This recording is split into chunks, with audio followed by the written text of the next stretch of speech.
mi asang azala a tuni chana pathenin ta sa le lagawa ai veng tuma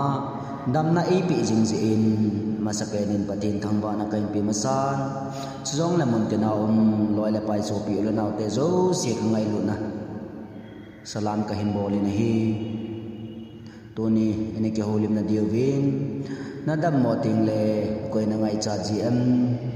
nga ke ngai to leven laga vai Nadammo Tengle pastor ham evangelism reverend ham holam kai ham kai poi amo hai ki ko tin Nadammo naw pa chu phong leven ama in Nadammo naw chu taw na en nei pi Tengle ki pa na chamna longmon na tan te chu to kiloni Bible text and eleven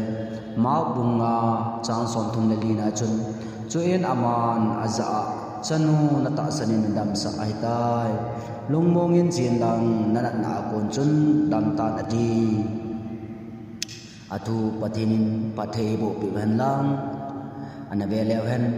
ta sa Nadammo Tengle lo le ai ki ngai cha in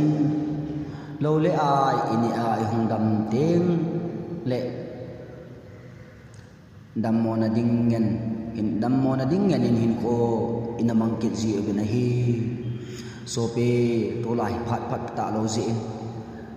neo khat ga Nadammo din jong hi ti zat ta hin hi ji in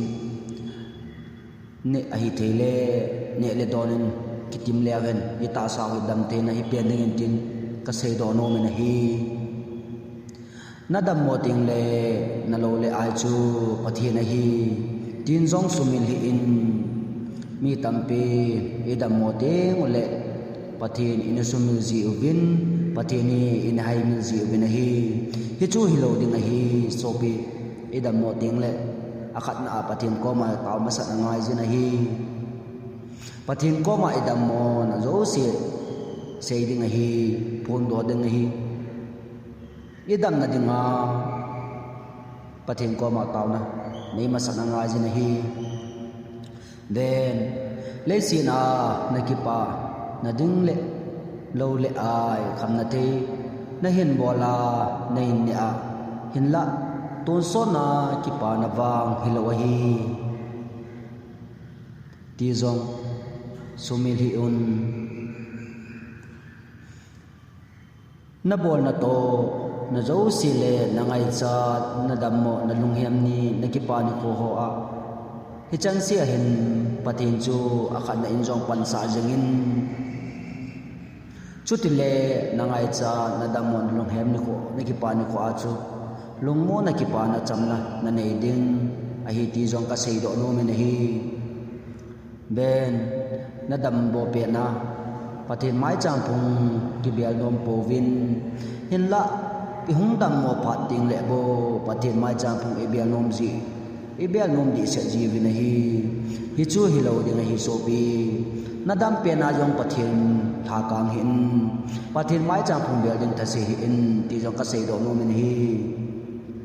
ko hi le pathina ki ta pe ding do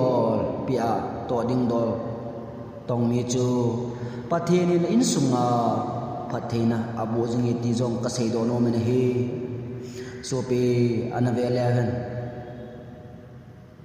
tuni hin mi tam ta in hi ti chu pathin mai chang phung be no ma bel thelo so pi mi zanum ding ita hin la nang in tuni chana khot la keng tip kim sela no ma pathin mai chang phung na bel the na phat na ya hin la nang in bel thelo na ting nga lung chim na nei pa hi so pi tuni na pai la utin tuni na sep la utin pathin mai chang phung e bel the wa pathin no la mai thanom ta pan in la jing ding win zong ekitim ki do bin hi isei do na wa isei khelo om le pathinin e ngai dam han lang isei khau chang khat chang ni au ma le athu pathenin phathe e bo pi taw hen